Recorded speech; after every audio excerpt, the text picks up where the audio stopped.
Good morning, everyone. I'm Mike Bevelak with the Vice President of the Merrimack Valley Chamber of Commerce. Just want to thank you all for joining us here for another Next Generation Leaders Young Professionals Roundtable program. We're very fortunate to have Shelagh of Nutrition in Motion. She also does some stuff directly as well. We're very fortunate to have her here to say a few words today about and speak about how to eat healthy at home, how to eat healthy working from home, I should say, how to eat healthy working at the office now that some people are back as well. Obviously, the coronavirus pandemic's changed the way a lot of people work, and I think, when I was home, when I was working from home, I know I was probably not eating the most healthy when all the chips and snacks around. So happy to have Shelagh here to talk about what she does best, nutrition, and how we can bring that to our own work lives, whether it be working from home or working from the office. I just want to say a couple of words about upcoming events. The Merrimack Valley Chamber has some big events coming up. We have our annual Workforce Development Conference that's going to be taking place on September 22nd. It's for employers and employees alike, how you can help your employees, how you can, help your, connect with your employers also. And again, that's free program on September 22nd, a Tuesday. The day before that, we have our annual first ever agritourism conference. It's a free breakfast program. There's going to be I shouldn't tell Shelagh, but there's going to be cider donuts there. There's going to be coffee as well, free for attendees. That's going to be September 21st at Shelagh Farms. We have the director of Mass Office of Travel and Tourism speaking that day on agritourism, how to bring people to your facilities, how to promote what you make as well locally, including Shelagh Farms. That's a free program. It's limited attendance, so if you want to register now, as that will sell out. And then next week, we have our virtual speed networking program on September 18th. It's free to register for. You're going to be talking face-to-face with people about what you do, your products, your services, how you can help them, and also learn from them. Also, it's networking, but it's face-to-face networking, which we're happy to get back to virtually. And then the day before that, we have 2 days before that, on the 16th, we have our Economic Development Forum with the Secretary of Economic Development and Mike Keneally. That's a free program to register as well. And again, that's September 16th. And then on the 15th, the day before that, this coming Tuesday, we have our Increase Your Virtual Calls Success Rate with Greg Ninigian and Associates. It's a free webinar to register for. You don't want to miss that one either. And the last thing I'll mention is that on October 22nd, we have our annual Fall Business Expo Trade Show Health and Wellness Fair. But this year, we're very excited to announce that it's going to be virtual. We're going to give you the opportunity to meet with more people because it's going to be virtually. These videos are going to live on before the program, after the program, and throughout the whole day. It's a 2-day affair as well, but the expo itself will take place on October 22nd. If you are interested in connecting your business with the many people that will be visiting that program, let us know. Tell us you attend this program today. We're going to give you a special discount as well. So all you do is email Ryan or I, and we'll tell you about those details after the program. But again, I want to thank you all for joining us. We appreciate you taking the time out of your schedules.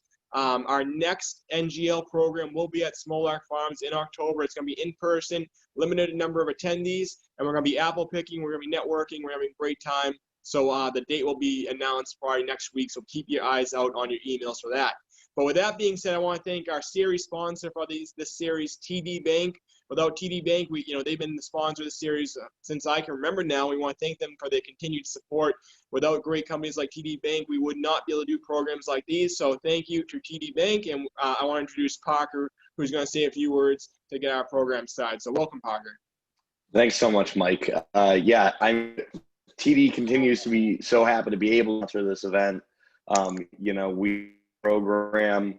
I've been for the past several months and have really been enjoying it, especially in this virtual environment. It's a great way to stay connected, to see people, and to hear from young leaders, and it's really terrific. All the programs have been great, but I will say I am particularly interested in this one today. As you say, my eating habits since working from home have really gone downhill. They weren't great to start, but it's gone off the rails. As you can see, I work in the kitchen. Temptation is only feet away. And so I'm definitely interested to hear and learn more about how I can, do better and be better. It's so important to try and stay healthy during these crazy times. So I look forward to hearing from Shelagh, and thank you so much. Thank you, Parker. We appreciate you and TD Bank for your support. And with that being said, I want to turn it over to Shelagh from Nutrition in Motion. Shelagh has been a member of the chamber, I think, for 3 or 4 months now. and we've seen her at a number of events, and we hear a lot about her and her partner Jess about the different opportunities within nutrition, and I'm looking forward to hear more today. So with that being said, I want to turn it over to Shelagh, and welcome to the Chambers program.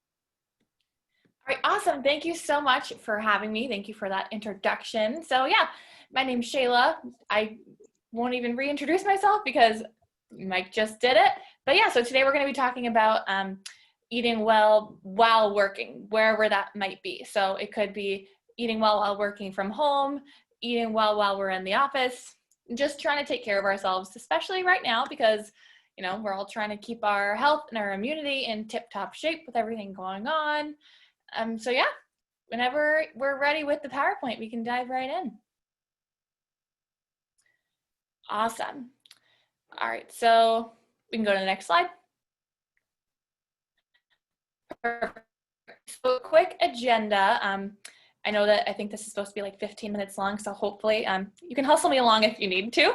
So yeah, we're gonna kind of go over what we're going to be talking about. We're going to talk about what our bodies need. I think that there's a lot of kind of mixed messages in the media about that right now with different diet messages and low carb and plant-based and all these sorts of things. So we can kind of talk about just navigating that and keeping things simple.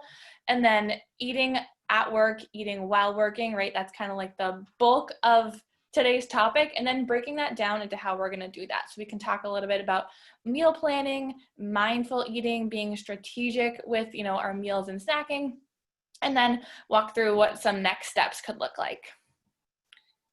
Right, ready whenever you are. Yeah, so just a little bit more about me and my partner, Jess. So we have a very similar background. So we both went to UMass Amherst for nutrition, and then we actually both did our dietetic internship, which is kind of like the, just another step you need to take to become a registered dietitian. So we both did that at Massachusetts General Hospital. So conveniently, that makes our intros pretty simple. So we do both private practice and worksite wellness. So we have an office in North Andover. In a non-COVID world, we would see clients one-on-one there, but then we also do worksite wellness. Of course, everything is virtual right now, but before we were going into different work sites, bringing in different programs, varying from, 2 weeks long, 4 weeks long, 8 weeks long, and working with employees one-on-one there as well. We do accept most major insurances, which is really awesome, especially for right now, because I personally believe that, nutrition should be really accessible, right? It's just taking care of ourselves. It's nothing crazy. There's no testing that, blood work that we require, right? So it should be simple. Everyone should have access to it, and accepting insurances makes it really accessible for people, especially right now. Most insurances are actually waiving copays for telehealth too. So as long as services are covered, right now our services are pretty much, no out-of-pocket costs. So it's really awesome time for it. And then also just a couple of our specialties. We talk to clients about weight management, chronic disease management, both pediatric and full family nutrition, women's health, hormone management, that sort of thing, meal planning, mindful eating, which we're going to talk about today, and then sports nutrition as well. So that's just a little bit of background about us. And now we're going to go into, what our bodies need, right? I think that so many of us just don't really know what to eat because we are kind of constantly bombarded with different messages about how, there's this superfood and, oh, this food is going to give you cancer and, oh, you should stop eating it this time to feel your best, right? There's just so many different things. But when it comes down to it, it's very simple, right? So humans need our different macronutrients, which are just going to be protein, carbohydrates, and fats. Yes, we do need fats. Micronutrients, which are our vitamins and minerals, phytonutrients, etc., water, and air, right? It's that simple. We don't necessarily need all these funky like superfood blends and whatnot. So both Jessica and I try and keep things as simple as possible with, oh, that's interesting. That photo must have gotten a little funky. All right. So you can imagine a beautiful plate full of everything that's on this checklist, right? So we want to be making sure that at every meal we have some sort of color, whether that's a fruit or a vegetable, a starchy carbohydrate. So that could be, a grain, like an actual fruit. So sometimes these categories, right, because you could have a sweet potato, right? So it's nice orange color and you're getting that starch. Or it could come from rice or beans, right? This category is pretty broad. And then we have our protein, which could be ideally a lean protein. So it could be, chicken or turkey, eggs, again, nuts and seeds, beans. You're kind of seeing that overlap here, right? Those nuts and the seeds could be your fat. The bean could also be your carb. And then there is always room for, the red meats, ideally the leaner cuts, but everything in moderation. Tofu, tempeh, all those, plant-based soy sources as well. And then your fat. So that could be the oil that you're cooking with. It could be nuts or seeds. It could be avocado. It could be, an olive oil-based dressing or, lots of different options. But simply put, all you need is those 4 things. So eating well while working, right? So it kind of always comes back down to prepare, right?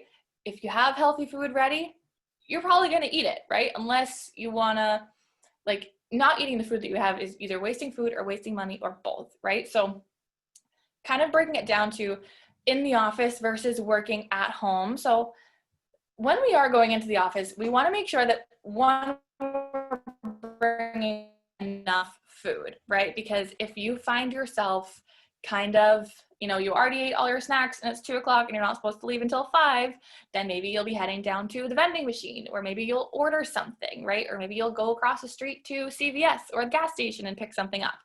So making sure that you do have enough food for the day is like a really important first step. Even if, maybe you aren't bringing the most nutrient dense foods, I would still rather you be snacking on maybe a trail mix that has a little bit more sugar than an ideal balanced snack would. I would rather you do that than, run to the vending machine for a Pop-Tart, right? So keeping things in perspective.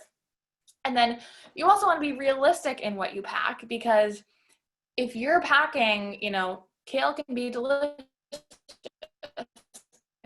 like it, and you have this kind of bland kale salad, right? And if you're not if you can easily go get other food and the food that you brought isn't appetizing, it's not unlikely that maybe you just say, we'll just go with the vending machine, right? So those are kind of the main things for when we are in the office, is packing enough, but then also being realistic. Yourself, right? What foods you like, kind of maybe how that willpower can be if, we're kind of stressed in between meetings and it's that afternoon crash, right? So just trusting yourself to make the decisions that you want to choose, right?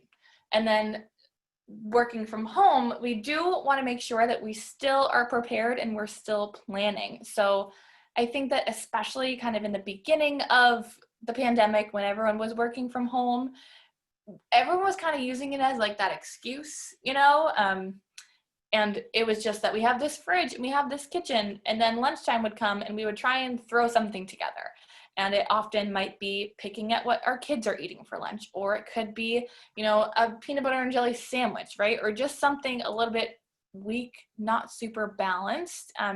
So don't use, the convenience of having your kitchen at your disposal to be unprepared. You still kind of want to be taking a look at your week, planning things out, and at least having a loose structure of what you want the week to look like. Right, between working in the office and working from home is planning, right? So here, if anyone wants this, oh no, you can go ahead. Yeah, so if anyone wants this handout, and there's another one on the next slide, you can send me an email, I will send it to you. But here we have just a look at the week, right? If you are totally new to meal planning and you've never done it before, it can look a little intimidating, but it does not have to be anything crazy. If you're new to meal planning, maybe we can take a look, dip our toes in, and just kind of have an idea of what you're gonna have for lunch, Monday through Wednesday, right? Maybe that whoever's left in your office gets pizza on Thursdays.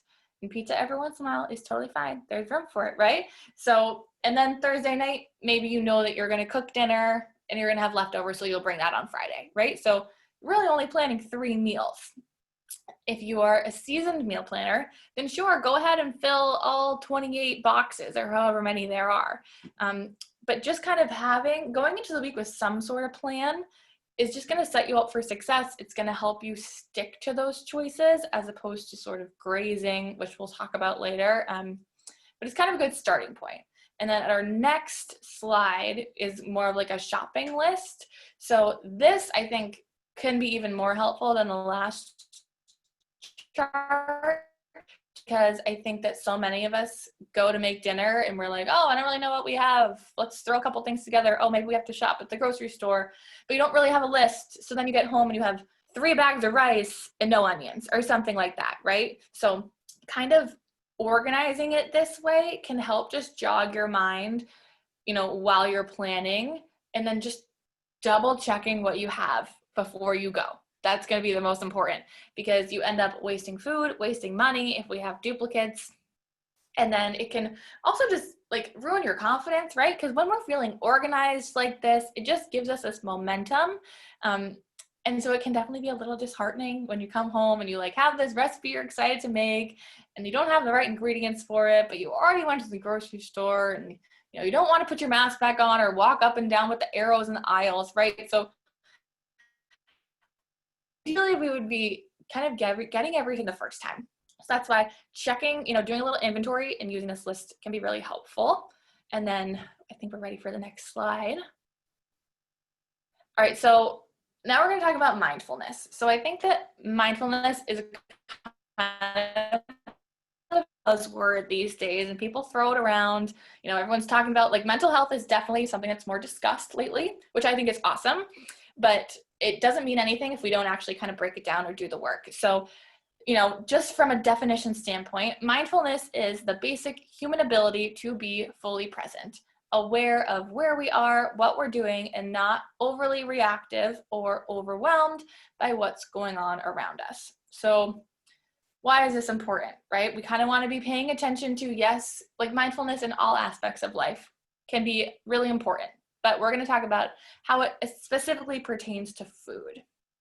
Go to the next slide. Awesome, thank you.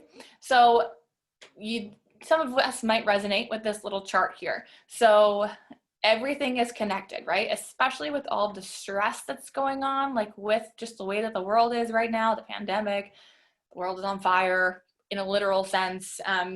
So, right, let's start at the top, right? So you have increased stress maybe at work that day. Maybe you didn't have a strong lunch plan, you order takeout, right? So then maybe we're making less nutritious choices. Maybe the scale is kind of fluctuating, or your clothes aren't fitting the same way they were before, or you're just like not sleeping that well because you're so stressed, and then you're not sleeping very well, so your stress goes up even more, right? So see that everything here is very connected. And obviously this is something bigger than just like, packing your lunch, but we can kind of start to tackle it with our food and planning ahead. So we can go to the next slide, please. So mindful eating is a really strong tool to have in like skill, really, because that's what it is. So just because of the fast-paced world that we live in, many of us are eating so quickly, and maybe we're not even tasting our food, and maybe, we're eating too much of it because you weren't tasting it, or, so on and so forth.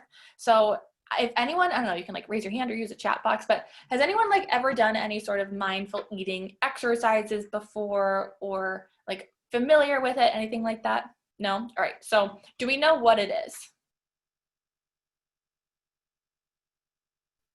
So it's basically kind of taking that definition from before and making it very specific to food. So a couple tips and kind of ways to practice mindful eating. Simply put, it's just paying attention to your body and your food. So one thing that you can do is try and use all 5 senses while you eat, right? Like, what does it smell like? What does the texture of it feel like in your mouth? Chew. So many of us don't chew our food. which one puts a lot more stress on your stomach because digestion does start in the mouth, but it also just kind of makes us eat in 5 minutes and we don't even really notice that we're eating because, you know, we have physical hunger and then we also have like mental and emotional hunger, right? So eating should be kind of an enjoyable experience, right? I think that that's part of the reason why a lot of us maybe are gaining weight in quarantine because we're looking for food for comfort and all these other sorts of things that food is doing for us, right? But also we're not even paying attention to it. We're sitting down in front of the TV eating chips, but we're half paying attention to the chips, maybe like 30% paying attention to the chips, and then paying attention to the TV. Next thing you know, the chip bag is almost gone and you didn't even really taste any of them. So that physical hunger maybe is satisfied. I wouldn't even say that you're really nourished because we're not checking off all those boxes before, right? With our color, carb, fat, and protein. But that mental and emotional hunger is not satisfied. It's still there because you weren't really experiencing that snack or that meal or whatever it might be. So one kind of exercise that you can do is to sit down while you're eating, ideally all of your meals. But if this is something new to you, maybe you could start with lunchtime. Sit down, put work away, put your phone away, put your emails away. Don't even watch TV while you're doing it. Just sit with your meal, eat it off of a plate, and the only thing you're doing is eating and paying attention to how it tastes, chewing it thoroughly, paying attention to how your body feels throughout the meal, right? Because so often too, we eat so quickly that we eat past the point of fullness and don't even realize it until a couple minutes later and maybe we're uncomfortable. So this is something that's really important for, you know, while we're at work and while we're working from home, but even on the weekends, right? This is just like a lifelong skill that can be really beneficial, just to like eating well and keeping your body healthy is tasting and enjoying your food. Because then say you finish maybe a serving of chips and, you know, we don't need any more because you tasted all of those, right? So that craving is checked off. Whereas if we're eating all the whole bag and we're not really mentally there for it, that craving is still going to be there because you didn't really give your brain a chance to enjoy it. And so I know that the work days are really busy. So many of us are kind of like working through lunch. So one thing that's really helpful for me, really helpful for my clients is treating your meals like a meeting. So, you know, put it in your calendar, mark it on your schedule or Outlook so that everyone else can see it. You can observe to eat, right? So you could label it as lunch, or, you know, if you don't want people to bother you, you could write like appointment or whatever, right? But put it in your calendar and stick to it, right? So you wouldn't bail on a work meeting probably, right? So you shouldn't bail on yourself because I know that everyone prioritizes work, but, you know, our health should always come first. Also, if we kind of keep pushing lunch off because things keep coming up, then we often can let ourselves get too hungry, which puts us at risk for either overconsuming when we do finally eat again, or at night. I see this all the time with my clients. We're all munching at night, and it's because we're under eating during the day. So it's not a willpower thing at all. It's more so that your body is saying, hello, feed me. You know, if you want me to do this again tomorrow, I need some fuel. And then also, we really want to be strategic with our snacking. So kind of what I was saying before, a classic example is maybe eating while you're walking through the kitchen, you grab some crackers, and then you're walking through the kitchen 20 minutes later, get some nuts, right? And you're just kind of like picking all day, not paying attention to what you're eating. You're not checking off all of our boxes. You're just eating either because it's there or because you're bored, right? Or it could be so many other things. And that is sort of like some personal work that you have to do. You know, a lot of times even some emotional stuff can come up. You know, why am I always, you know, reaching for this when this stressful email comes in or something like that. But trying to treat our snacks like a meal in the sense that we're still sitting down for it, eating it off a plate, you know, trying to portion it out before, making sure that we have some balance, at least some carb and some protein or some fat, and we can talk about some examples in the coming slides, but just focusing on it and eliminating distractions. All right, next slide. Sorry, if I'm going too long, you can let me know. And so I know that this sounds like it's kind of a lot of moving parts. It can sound a little bit tricky, but it doesn't have to be hard. We just have to remember to do it, because all it is just paying attention. All right, next slide. So I had mentioned kind of like not paying attention to our hunger cues, accidentally eating too much. So this is just like a quick hunger fullness scale that I use with my clients a lot as well. So 1 is pretty much so hungry you're gonna pass out. 10 is so full you could throw up. So ideally we kind of want to stay in between 3 and 6, you know, but oftentimes maybe we skip lunch or push it off. We end up at a 1.5, a 1 or a 2, and then we get home or we finish work and you are so hungry to eat whatever's in sight. And that's when we can easily jump to even a 9. So being mindful of this scale just throughout the day and during your meals can be a really helpful tool. And I can actually send a copy of this out to anyone as well afterwards if you wanted. You can just ask for it. All right, next slide. Sorry, I'll try and talk faster. I know it's getting a little past.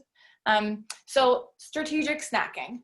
You want to be making sure that it is somewhat balanced and that it tastes good.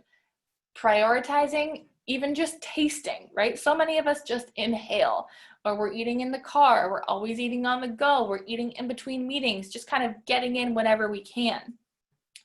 Without even tasting it, we just swallow it. Again, putting more work on your stomach, and you're not getting that experience. So when I say balance, we don't necessarily need all of those components that a meal would have, but you want to have at least some sort of carb, ideally a complex, unrefined carb, like a fruit or some whole grains, you know, oats, whatever it might be, with a protein or we also want to be making sure that we're being mindful about it. All right, next slide, please. Awesome. So just a couple of ideas here. So these are mostly going to be like pre-packaged snacks. So these are going to be especially great for if you are in the office. So we have some sweet and savory ones where these, you know, ingredient lists are pretty simple.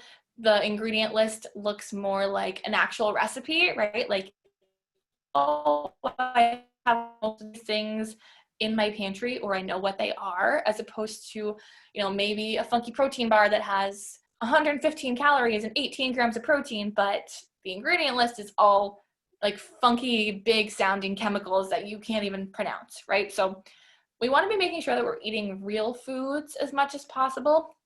But even in addition to this list, like if we wanted to use something that was either in the fridge or not a pre-packaged thing, for a savory snack, you could do, you know, some deli turkey wraps with a piece of fruit or like some veggies, carrots and hummus. For the sweet stuff, you could do fruit with peanut butter or fruit with nuts, whatever it might be. So just a couple of examples there. You could do rice cake with peanut butter, so many different choices, but we just want to be making sure that we have our carb and our protein or fat. Bonus points for all 3, but you only need one or the other. And next slide, please. All right. So in summary, so we want to be making sure that we're having balanced meals a couple times a day. Ideally 3, of course, right? Breakfast, lunch, and dinner, maybe a snack or 2, but we don't want to be going too long without eating. Second is that we want to make sure that we're being mindful with our eating experiences. I know that I kind of just did like a very quick crash course on that. If you have more questions about it, we can talk about it now or, you know, one-on-one later. But just paying attention to your food, paying attention to how your body feels before, during, and after. And then the last one I think is probably the most important.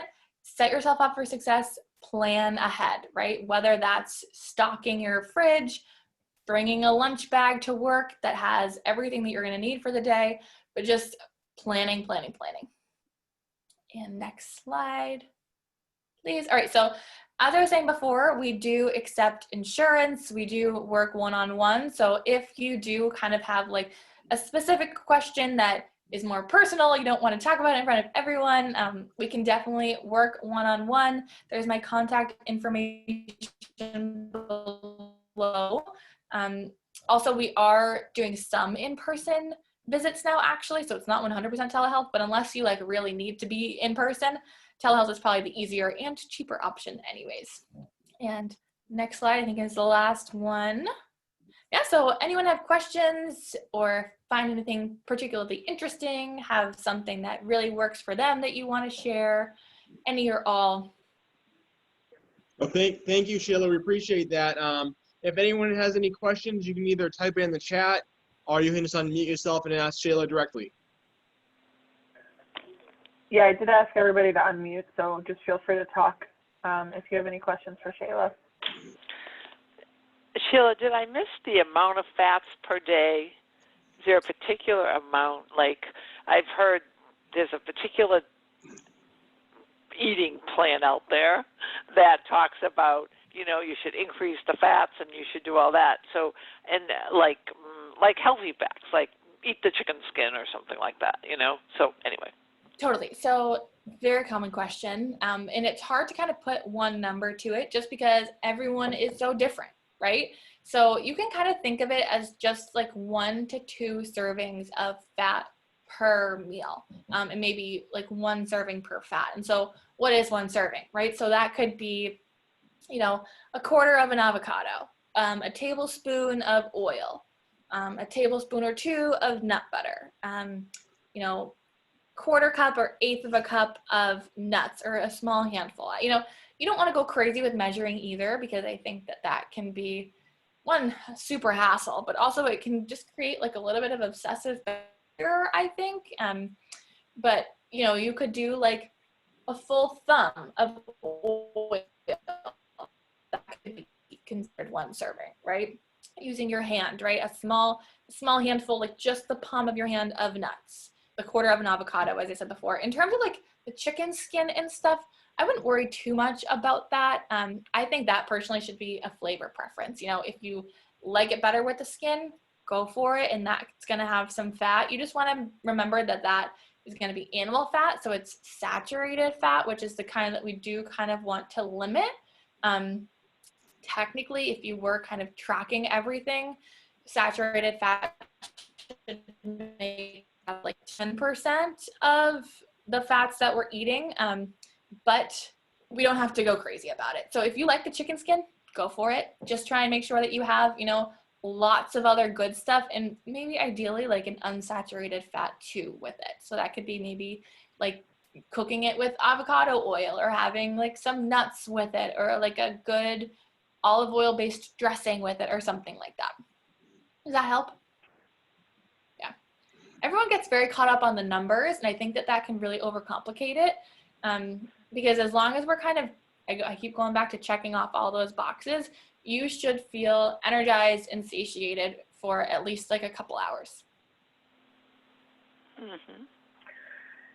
Sheila, just for everybody to kind of know, what does a session with you guys kind of look like? Yeah, so typically we do our initial session. It kind of depends on how much you want to talk about in terms of length. It's usually like 45 minutes to an hour. And we kind of just talk a little bit more about you. You can give me whatever background you're comfortable with. Sometimes whatever factors are impacting your goals is important, right? So if that's, you know, you got crazy kids running around and cooking dinner every night is next to impossible, we can talk about that. If you have, you know, family history of certain conditions that you're trying to be wary of, we can talk about that, right?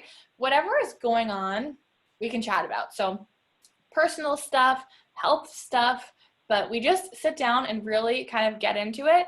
You give me, it's more of like an interview, right? A discussion. It's not like a lecture or anything like that, but we talk about what your life looks like, what your goals are, and kind of how we can get there, right? And we just mostly just do little tweaks, talking about like logistic changes. I also talk about like mindset changes a lot too, stress management, because I kind of briefly touched on it, but stress can directly impact our health, but also significantly impact our choices with what we're eating too. So, we talk about all of those different moving parts, but it's very casual, I would say. Like, my clients always leave feeling like relaxed and supported and not like they were just lectured. And then, so yeah, that's kind of the initial session. We get to know each other, come up with like some initial like goals for, a year from now. What do you want your health and your life to look like? And then we talk about just baby steps for how we're going to get there. And some people meet with me every 2 weeks. Some people meet with me every 6. It just depends on kind of where you are, what level of support you're looking for. And I remember during our interview with you and Jess, you mentioned you can help someone who's looking to just make a small change or a major change. You can help anyone in between as well. So I think that's great. I have one question for you. For someone like me, when I go try to eat healthy, I'll go to the supermarket and buy a ton of vegetables, and then they all get brown, and I have to throw them away at the end. I think I probably buy too much. But what recommendations do you have for someone like me? Totally. So I think that maybe coming up with, using that grocery list and having a plan for what you're going to use them for can be really helpful, because so many people will just go to the store, get all the greens, and then come home and they're like, I got all these vegetables. What do I do with them? Right? So knowing what you're going to do with them before you even go to the store, I think can be really helpful. And then also, I probably use more frozen veggies than fresh, right? I think that a lot of us kind of think of like the fresh as better, when that's really not true. A lot of times the frozen might even be more nutrient dense because it's frozen before it's kind of continued to ripen. So all those nutrients are just locked into place. They're cheaper and they last longer, right? So if I go to the store and see that like frozen peppers, for example, are on sale, I'm buying 10, right? And I'm just going to keep them in my freezer and work through them. You'll use them, yep. Totally. So yeah, relying on frozen, if you're the type to kind of like neglect, right, or what's in there so that maybe they'll go bad. But then also just the most helpful thing probably would just be having a plan for them before you even get them, and knowing yourself, right? If you know that like, oh, I'm going to buy some spinach for the week and I'll just make sure that I eat it. If you know that you won't actually make sure that you eat it, either don't buy it or like make something with it right away. Another thing is, if you're getting produce that can be like somewhat chopped ahead of time, like I'll go to the store and get like, onions or peppers, zucchini sometimes, and it's on Sunday before the week. I'll just kind of like pre-chop most of it because it won't go bad in the fridge if it's already pre-cut. And it's just one less step it's taking away that barrier of having to prepare the veggies, right? Like before you're making it. So it also makes you more likely to eat them. We have another question in the chat box. I don't know if the recording can see the chat box, so I'll just read it out loud. So it's how to store fresh produce correctly. Is that a question, or I think that's helping Mike? Comment, yeah. I joined a farm share this year, so I've been getting a lot of new produce because that was one of my nutrition goals, was to eat more vegetables. So I was like, well, if I do a farm share, it's local, it helps my community. I'm spending more, so I'm motivated to eat it. I love that. That's awesome. And it's kind of fun because I find out like Wednesday evening, I'll get an email for what I'm getting on Thursday. And then I have, like, we do it every week. So then on Wednesday, I'm like, all right, here are my ingredients. And then I look up recipes for how to use them. But the email also they write it in like an eat this first, and then they tell you how to store things. So that has been really helpful in knowing that my cucumber should go in a plastic bag with a paper towel so it doesn't get mushy and it lasts so much longer. Or like celery should be wrapped in aluminum foil, and that will help it last a lot longer than if you just keep it in the plastic bag it comes in at the store. Totally. Or even like herbs too. I only learned this like a year ago, but I wish I had known it a long time ago. Like cilantro. I'm always buying bunches of cilantro, and then, by the third day, they're kind of like mushy or brown. So if you would like cut off the tips at the bottom, put it in a jar of water in the fridge, and then cover it with a plastic bag, it'll stay good for like 2 weeks. Yeah, mint and parsley can even stay out, and like green onions, scallions, you can literally put in a jar and put them on your windowsill and they'll keep growing. Yeah, and then you'll just have them forever. Totally. Yeah. Knowing all of those things is really helpful in being able to eat more fresh stuff. No, totally. I love that. Great point. Was someone saying something else? Oh, no, I think it's background. But yeah, anyone else? This is like, I love it. Great questions.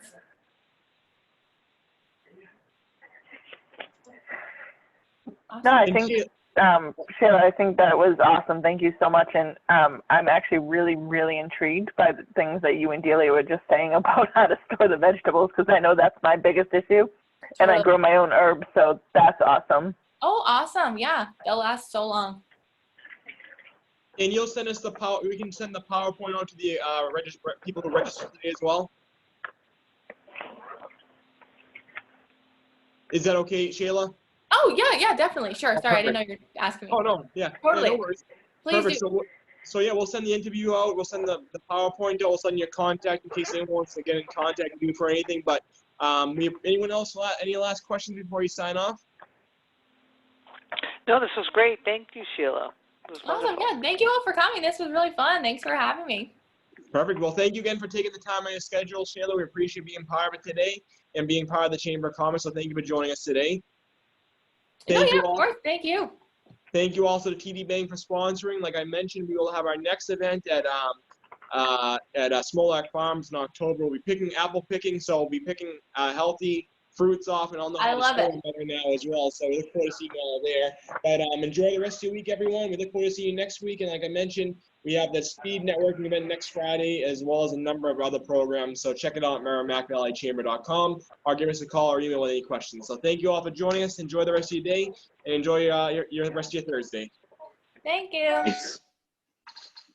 Take care, everyone.